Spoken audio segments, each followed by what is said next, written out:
I drive about 40 minutes to work every morning, and I always use that time to really just kind of press in. I put some worship music on in the car. I'll pray, and I'll really just kind of press in. And it's a great time for me because it's just me and God on the way to work. So I've been getting some stuff. I feel like God's been really speaking to me about a certain subject, and it's thunder. It's God. My dad texted me, he's like, can you teach on Sunday? And I was like, actually, yeah, I really got something kind of like really prepared in my heart, and this kind of works out perfect. And then this morning, Devin opens up the meeting, and he's talking about one of the very things that I want to teach today. So I was like, oh, it really must be God. He's really trying to speak a message, and I think that's really cool. So I'm just going to pray real quick before we get started. Father God, we just ask you, Lord, that you use the message that you've given me today, Lord, but you just use me as a vessel. It's your message. And we just ask you, Lord, that whatever it is that you want to have done, that it gets done today, Father God. Amen. So I'm going to talk about joy, but I'm going to talk about it in a really different way.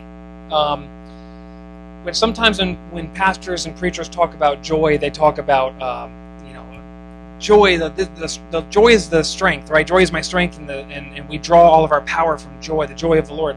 And I want to look at it.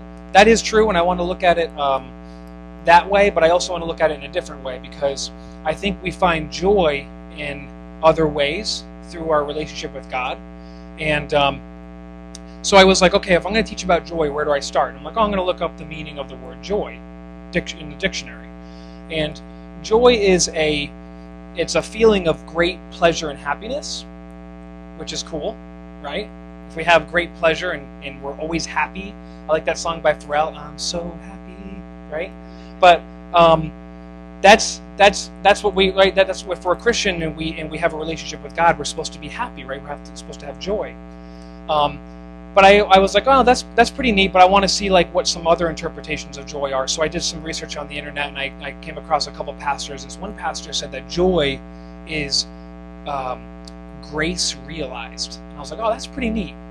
So we're saved because of the grace of God, but it's the realization of that salvation that is joy. It equals joy. That was really cool.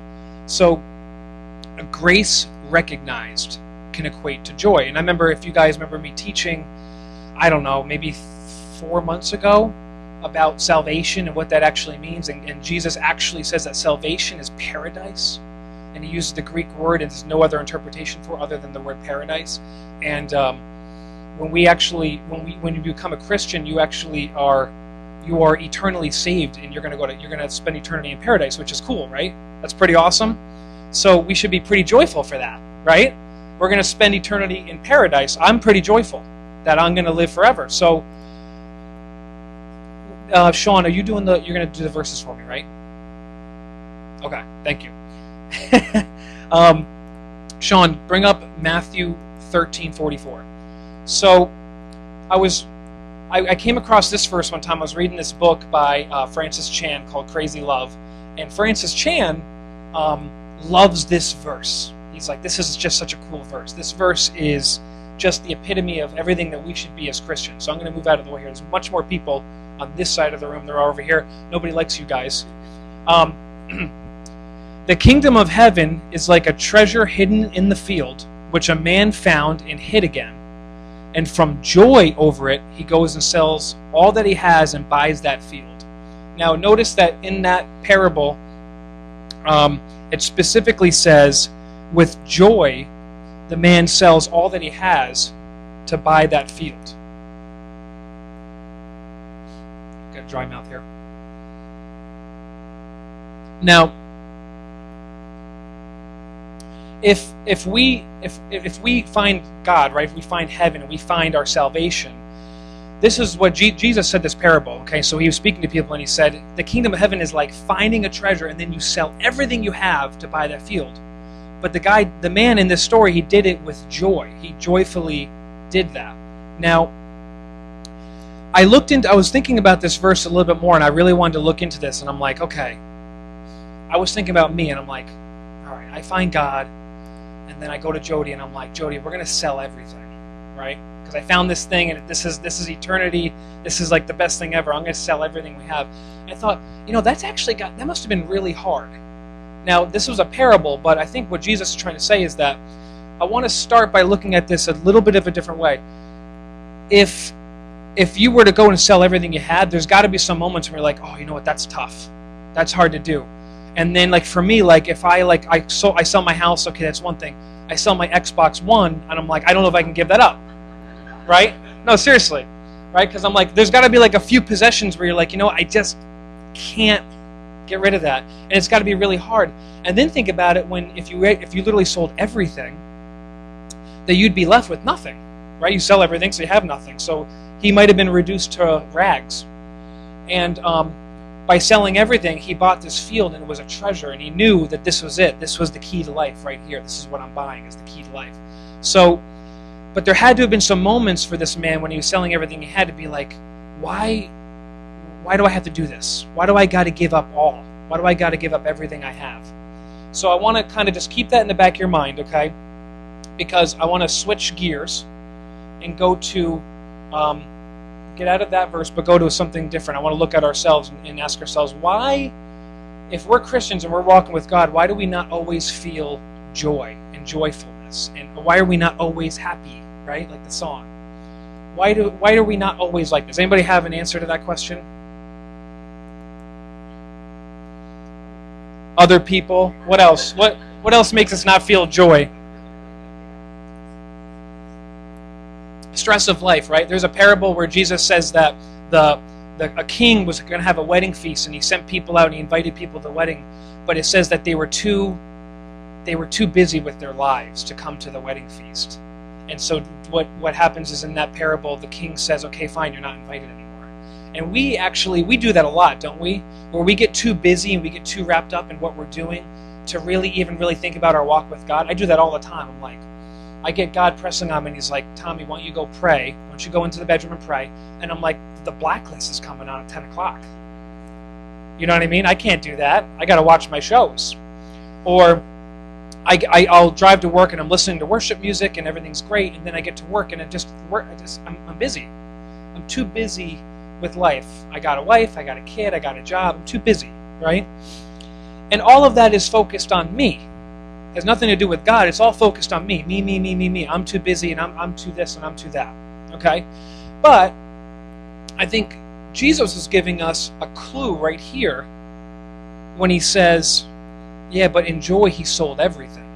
Okay, so I'm not telling you to go and quit your jobs and sell your house, but I am telling you that Jesus is telling us, he's giving us the first clue to joy, which is letting go, right? And then buying and putting it all and being all in. Okay, so that's the first clue. So what I'm trying to say is, I think there's a process here that God asks us to go through. I think he asks us to first take this step, and then there's a process to finding joy. Okay? So I want to look at some institutions that are part of human nature and the human condition, and I just want to, as a disclaimer to me before I get into this next part of the teaching, I want to say that what we're going to look at isn't necessarily, I'm not saying you have to do this that way, or have to be this, because we're going to look at marriage, we're going to look at a couple things, and I'm not saying you have to do these things this way. I just want to look at them and analyze them and see how they affect our lives. Okay? So the first thing that I want to look at is marriage and the institution of marriage and what that means. Okay? Now, I'm married. Okay? Now, Jody, I hope you forgive me, because I want to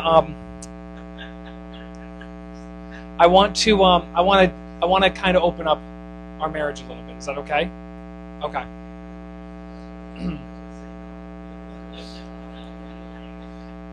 Okay, it's too late. So I want to look at marriage, and I'm going to open up a little bit here. Before I talk about Jody and I, though, I am going to say that I'm going to pick on a couple who's been married for 42 years, Dave and Linda Scott. So I was thinking about my parents the other day, and I'm like, wow, they've been married for 42 years. That's much longer than I've been alive. So they're old, okay? Now, in 42 years, there had to have been moments in my parents' lives when they looked at each other and said, you know what, I cannot do this anymore. No, really, right? There had to have been moments where you're like, oh my gosh, this is just too hard. And probably most of that was from me, right? So, but if you think about it, though, they've been married for 42 years, and let's look at the fruit of what their marriage has produced, okay? Because you guys have really produced a lot of fruit. And when I talk about fruit, I talk about spiritual fruit. Because it says in Galatians, it says that the fruit of the Spirit is, help me out here, fruit, love, joy, okay? Now, I want to emphasize that. The fruit of the Spirit is love and then joy.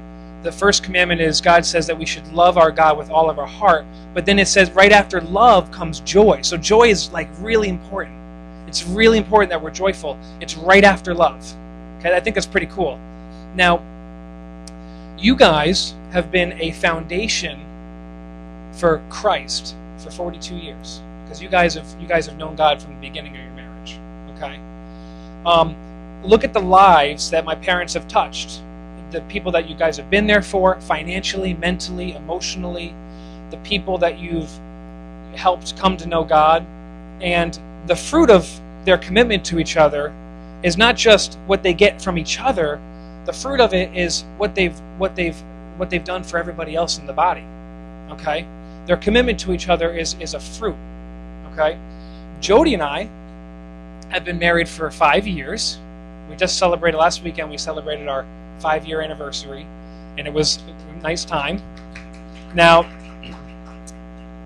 I'm going to open up to you guys, and I just want to give you guys a glimpse of what Jody and I have been through in 5 years. She's shaking her head no. All right, so when we got married, I was still in college. So I graduated college.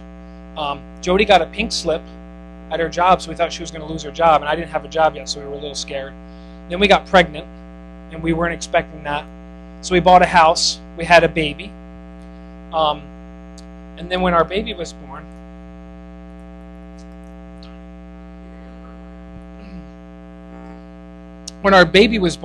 she was born with hip dysplasia. So what we had to do was, for the first 6 months of her life, she was in this brace, and it was really hard because she was like our little princess. It was just really hard. And that was actually probably the hardest thing I went through in our first 5 years of marriage. I just hated seeing her in that thing every day. But and then right after that, Jody lost her best friend, her best family member. And then right after that, I went through some really serious job change because I knew that God had a path for me with my work, but I had to take a leap, and I went for it, and it was really hard. And then we went through some major home renovations. And then Jody got diagnosed with an autoimmune disease that almost killed her.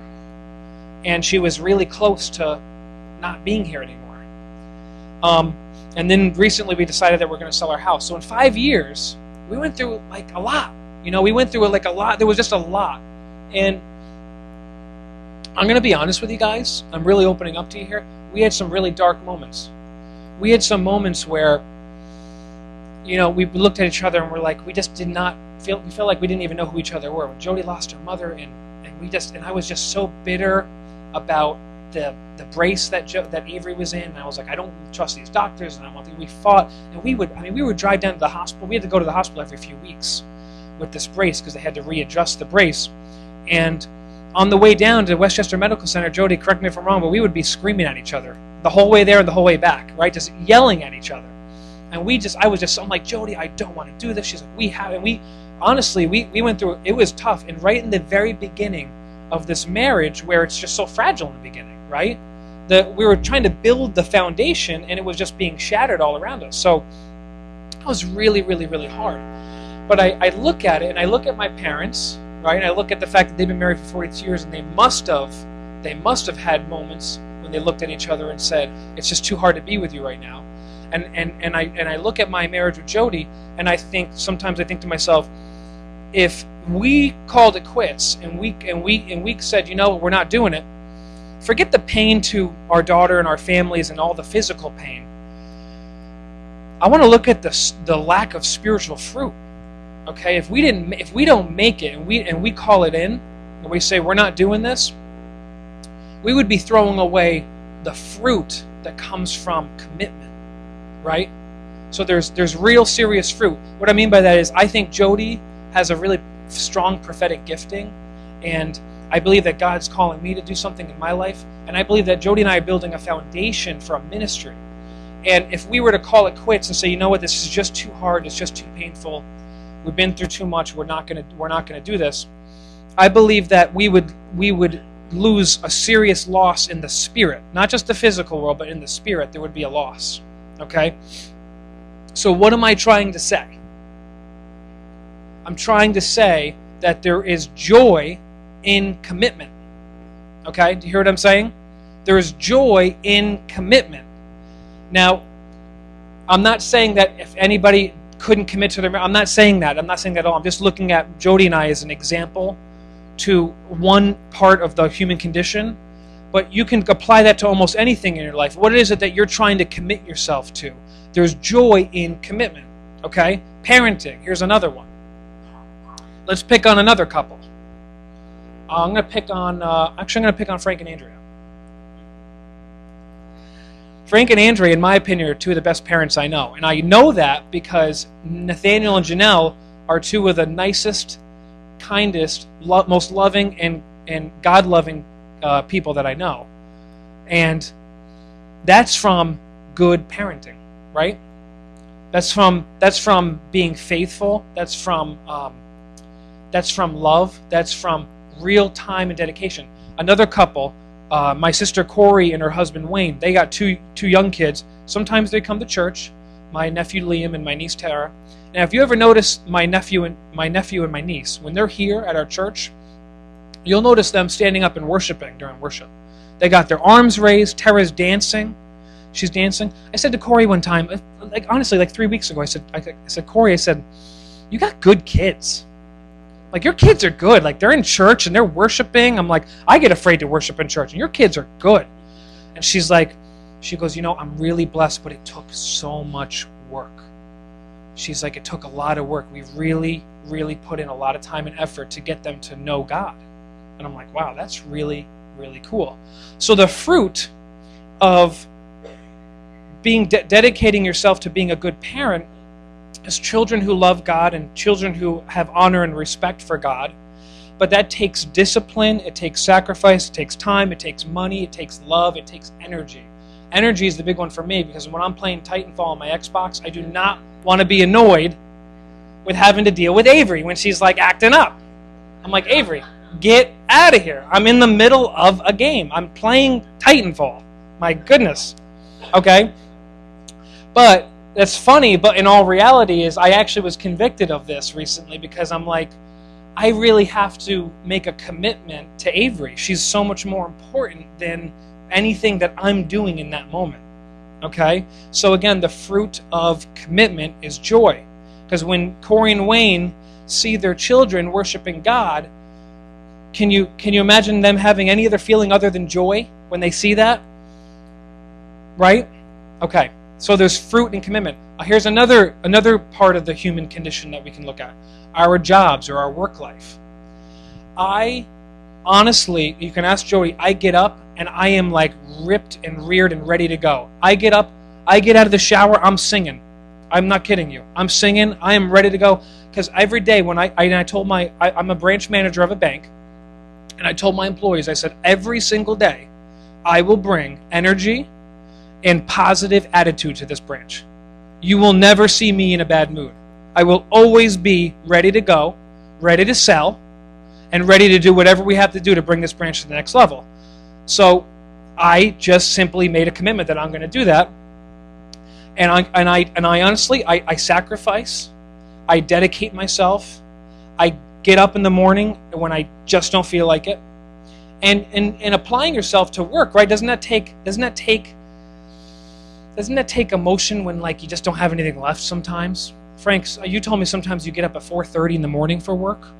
God bless you.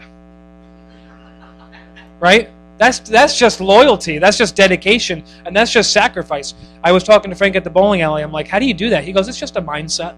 It's just a mindset. He's like, you just got to get over that mindset that you're tired. I'm like, okay. I don't know how you do that, but... So we can look at just 3 basic principles of being a human being, right? marriage, work, parenting. All three of those aspects require commitment, and when we commit ourselves to something, there's joy in it. Now, I want to go back to the fact that I was talking about in this verse here in Matthew 13:44, that he was committed right here, right? He was like, okay, I'm going to do it. I'm going to work this out. I'm going to figure out how to sell everything I can to buy this field. It has the kingdom of heaven. It's a treasure. Now, he must have had some dark moments selling everything he had, and it must have been tough. And I want to focus on that for a second, because I'm going to switch gears again, and I want to look now at how Jesus Christ in his life, how this correlates to being committed and finding joy.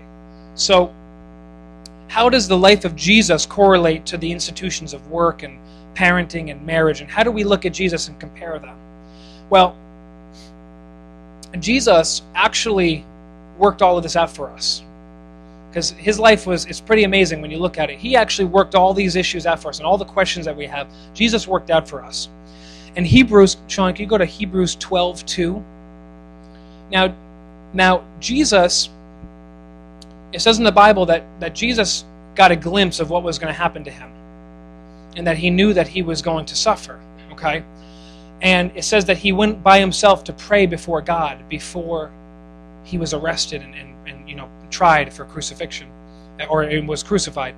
And I just have to imagine a moment when, because Jesus, although he is God, he was fully man. I just have to imagine this moment where he was praying to God and he knew what was coming and thought, God, can you I don't want to do this. Can you take this from me? And I think it says in the Bible, doesn't it say that Jesus asked God to take this from him and not put him through it? Because he knew what was coming. So Jesus must have thought, God, I don't think I can do it. Same way that I looked at Jody and after I got so mad at her about Avery's brace, and we were distant because of what happened with her mother and she was grieving. Same way where I'm like, I just don't know if I can do this. Jesus probably said to God, please, I just can't do this, right? But Hebrews 12:2, let's read this. It says that Jesus is the author and perfecter of faith, who for the joy that was set before him endured the cross, despising the shame, and has sat down at the right hand of the throne of God. But I want to emphasize, for joy, he suffered, endured what was before him. Okay? In other words, guys, same concept here. He was committed to doing what he had to do for joy, because he knew that the joy that was going to come out of his commitment to us. Remember, God made promises to us. He promised Abraham. He made promises to Abraham. He promised after he destroyed the world and flooded the whole earth, he promised that he would never do that again. Okay, God's made promises to us. And he worked that out through his son in Jesus. And so Jesus knew that he had to work through this, and he had to endure it. But he knew, he looked forward, and he said, okay, there's the joy. And just like in our marriage, in our work, and in our parenting, we commit ourselves to things, and it is always hard. There's always moments when it's just really, really hard, like super hard, like really, really hard. And there's dark moments in our lives, but there is joy at the end of our commitment. So I want to look at Psalm chapter 30, verse 5. Okay? There's a song that we sing in church, and it's all about this verse right here. Now, in our lives, we're going to have these moments when we're just like, we might even question our walk with God. I don't even know, God, I don't even know if I believe in you anymore. Or God, I don't even know if I want to do this anymore. I just can't, this just doesn't make any sense to me. I just don't know if I want to do it. Or we suffered a loss, or financially things are just hard. Jody and I have been working out of trying to get out of our student loan debt since we got married. We're like halfway through after 5 years, and sometimes I will look at that debt and I'm like, I don't know if I'll ever make it there. I don't know if I'll ever actually pay this off. And it is burdensome. It's tough. Potty break? Back of the room, mister.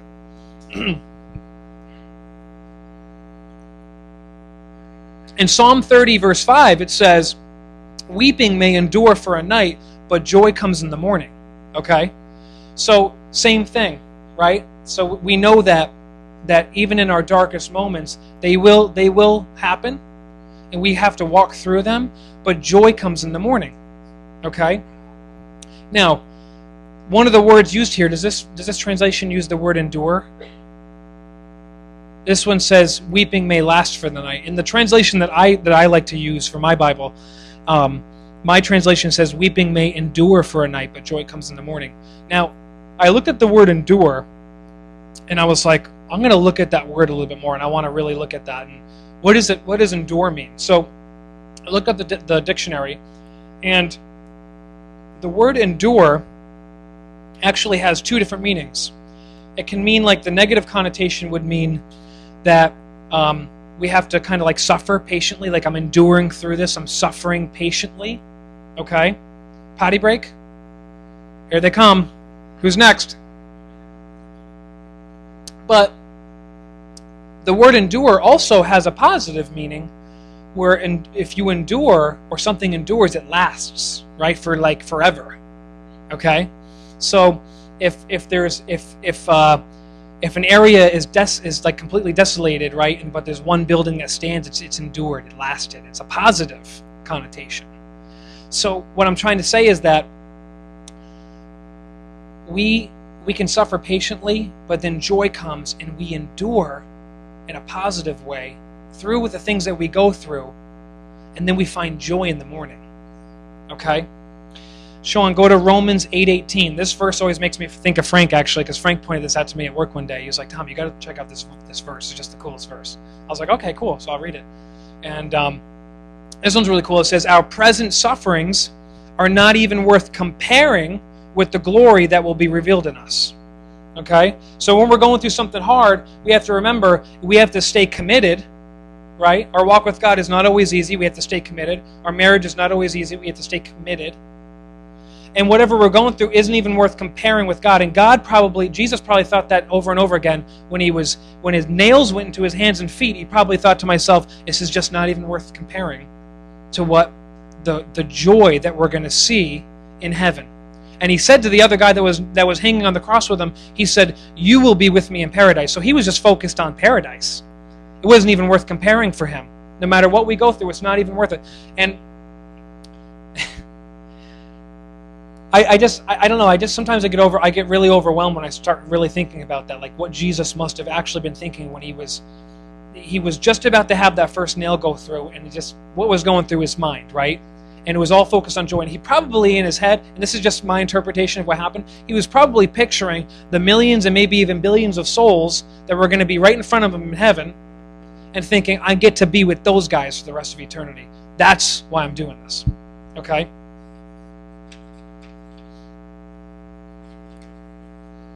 Okay.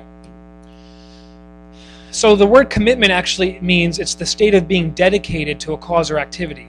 So am I saying that as long as we're married, or as long as we're parents, or as long as we work hard, that we're going to have joy? No, I'm actually not. I'm not saying that. Okay? I don't want you guys to misinterpret what I'm saying. I am saying that we have to choose commitment to a relationship with God even when it feels impossible. Okay? Even when it feels utterly impossible. Because if we do, even when weeping comes in the night, joy will come in the morning. And Jesus went through what he went through because of the joy that was set before him. Okay? And here's some of the things I wrote down. We have to be committed to a relationship with God even when we're hungry. Okay? Hungry for like a meatball parm sub. Even when we're too tired to pray. Even when another church meeting just feels like too much. Okay? Even when our children are cranky. Last night, Jody, what time were you up with Avery last night? She was coughing. Like, 3 o'clock in the morning. Even when we're sick. Even when we suffer something tragic, we lose people we love. Even when we fail. Even when we sin. We still have to be committed to God because we're going to sin. The Bible says that we are sinners. Paul wrote in Romans, he said, what a wretched man I am. We are sinners, but we still have to be committed to God even when we sin. Devin said, when we fall, we're going to make mistakes, right? But we have to be committed. Even when we lose all hope, even when we just don't want to. even when we face our darkest fear. We must choose a deeper commitment to our relationship with God, and then we will be filled with joy. But what I want to tell you is that it's not just joy, because without God, we can have joy once in a while. We can have temporary joy. Okay? We can have joy. We can have fun. We have temporary joy. What I'm talking about is if you are committed to something better and greater than yourself, that you will not have temporary joy. You will have real joy. The kind of joy that just wells up in you, in your heart, and you just know, you know what, I know that I'm on the right path. I know that God's my creator. I know who I am in God. I know that He has a plan for me. Now, look at my sister JJ for a second. There she is. Okay. JJ just recently announced she's going to go to Kenya. Okay? Hope for Kenya, right? That's the organization. Now, missionaries in general, and people that do missionary work, there's got to be times when they're thinking to themselves, oh man, you know what? I made the wrong move. I don't have a 401k, right? No, seriously. I don't have a 401k. I really don't actually have that much money. I'm dependent on asking other people to help me out. I'm in a strange country. I don't have all the security of the United States where we're safe, and generally speaking, we're safe and things are okay. Okay? Missionaries look at all that stuff and they still choose, okay, but you know what, this is the path that God put me on, so I'm going to be committed to it.